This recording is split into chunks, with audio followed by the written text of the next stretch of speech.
So it will detoxify by your mangosteen. Lacturan. It's a very unique enzyme found in Europe and Asia. So sa black, I reviewed about this Lacturan.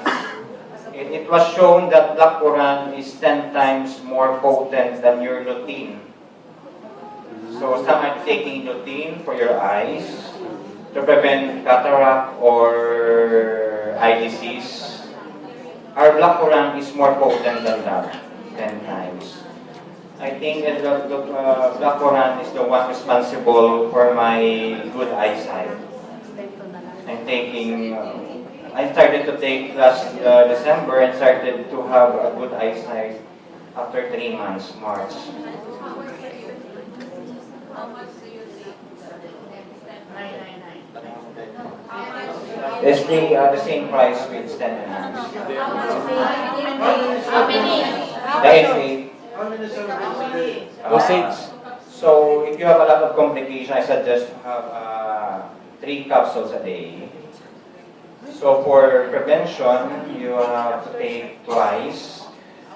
For general wellness, you can take once a day as your vitamins. For being 1 capsule, for prevention 2 capsules, and for treatment 3 capsules. Stem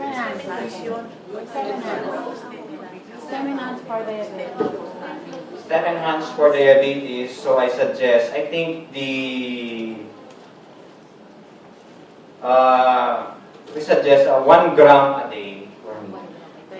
Or 3 capsules. It's really help. I started with 3 capsules for my sugar. If you higher the dose, I think your renewal will be faster than that.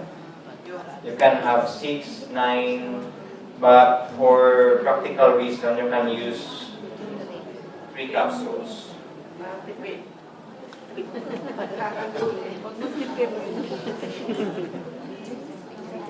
For me, as a diabetic specialist, it's really a blessing that I was able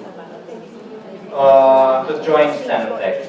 And STEMTech for me is a blessing for myself, my family, for my patient, and to everybody, I think. So I'd like to share that blessing. So what I feel now, Masalah namin kita rin. Kung ano sa inyo.